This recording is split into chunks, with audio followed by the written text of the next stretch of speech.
Part 1. The Illusion of Power. How the United States Bankrupted the British Empire. Opening cinematic hook. Imagine a world map in 1939. One color dominates it: pink. From Canada to India, from Africa to the Middle East, from the Caribbean to the South Pacific, a quarter of the planet answered to London. To the outside world, the British Empire looked eternal, invincible, too large to fail. But empires do not die on battlefields first. They die in ledgers, in vaults, and in balance sheets. And by the time the first German bombs fell on London, Britain was already closer to bankruptcy than victory. Step 1. The myth of imperial wealth. For over a century, Britain had been the world's banker. The pound sterling was the global reserve currency. London set interest rates. British banks financed railways in Latin America, mines in Africa, factories in Asia, and governments across Europe. The empire exported capital, not goods. It lived off interest, dividends, and trade dominance. But this financial empire rested on a dangerous assumption: that Britain would never fight a war it could not afford. World War II shattered that assumption completely. Step 2. Britain's wealth was not real cash. On paper, Britain was rich. In reality, it was illiquid.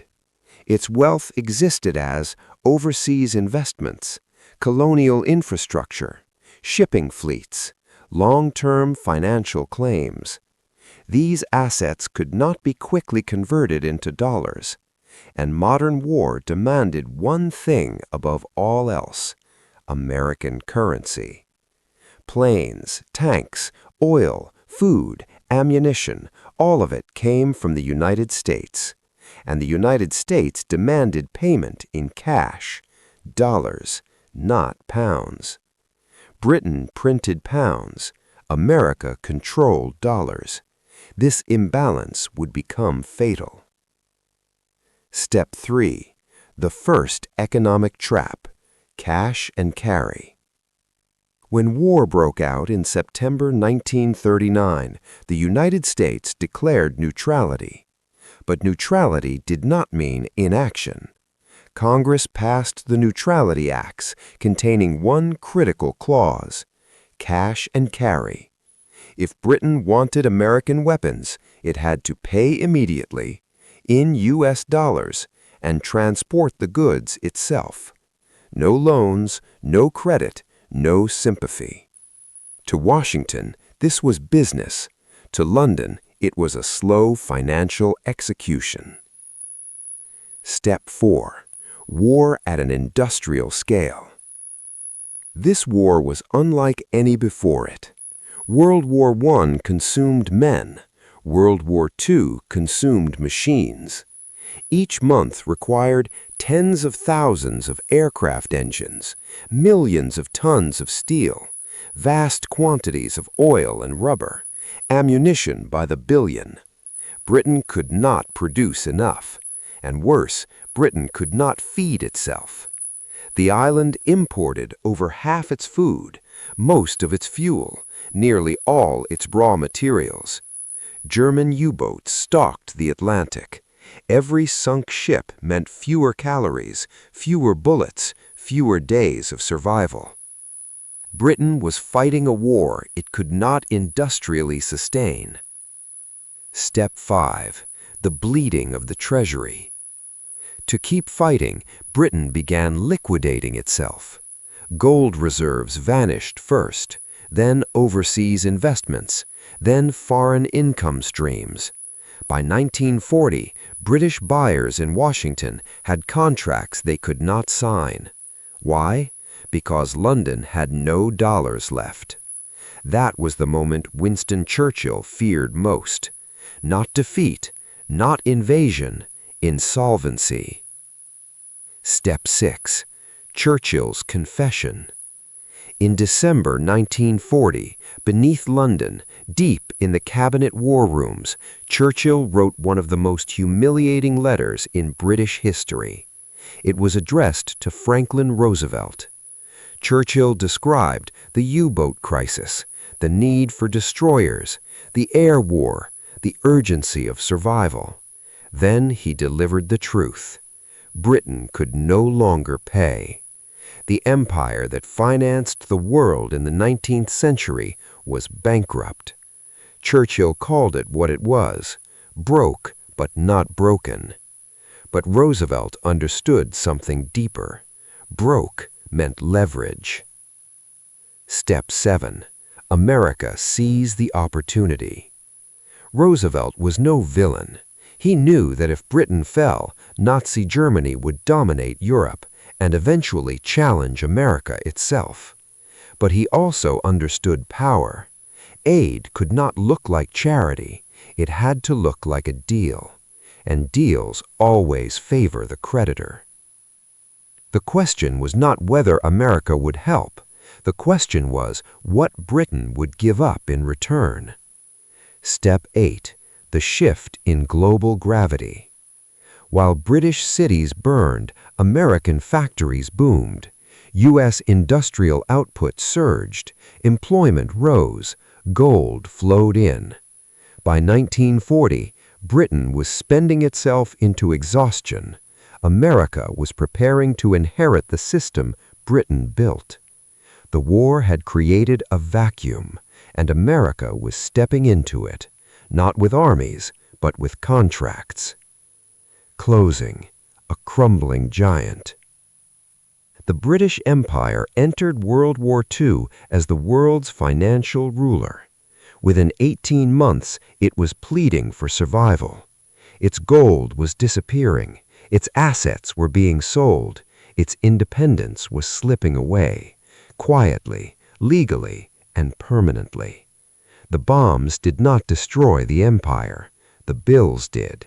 And in Washington, a solution was being drafted.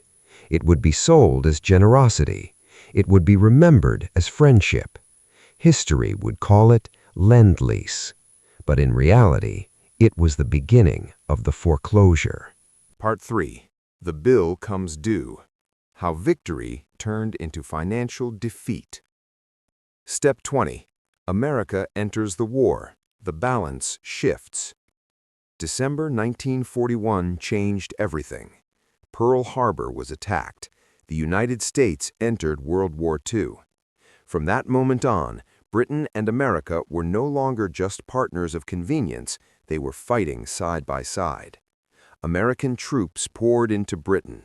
American bombers filled British skies.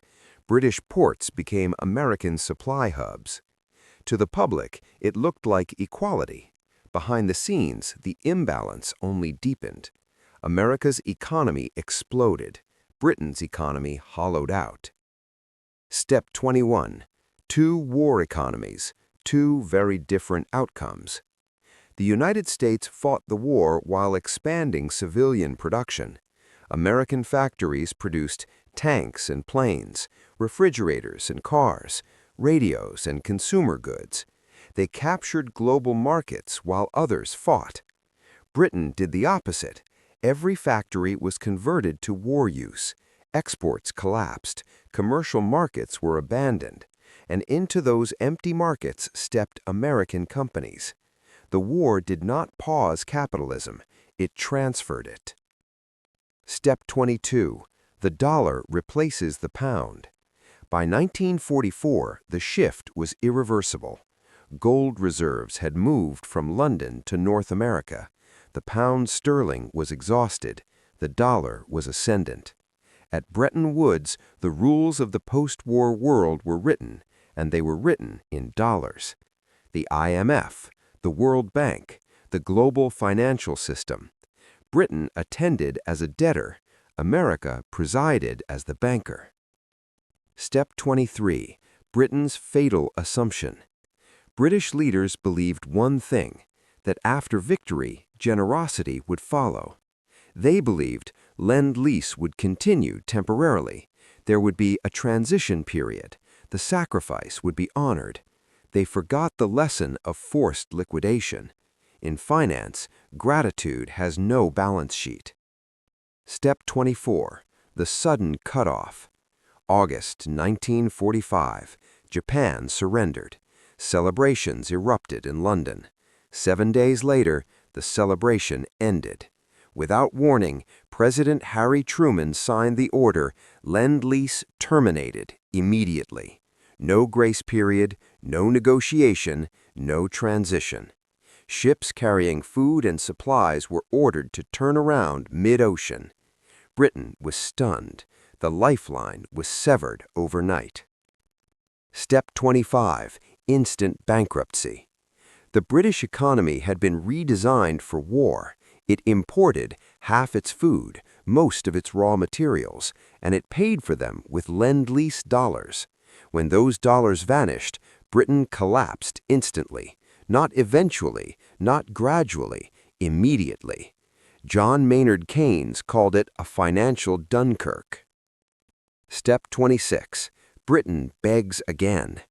There was only one option left. Britain had to borrow again.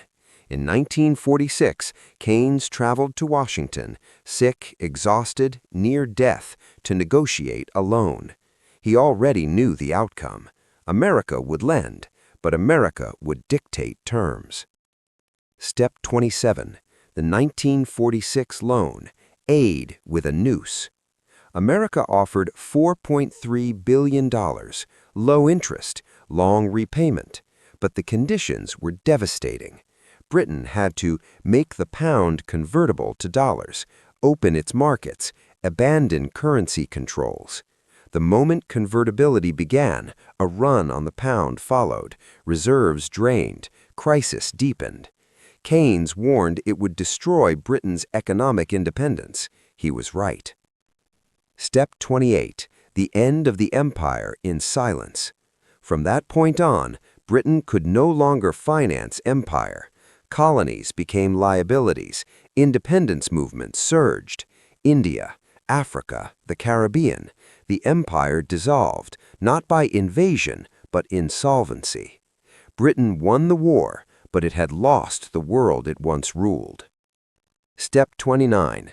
Paying until 2006. The debt lingered, year after year, government after government, generation after generation.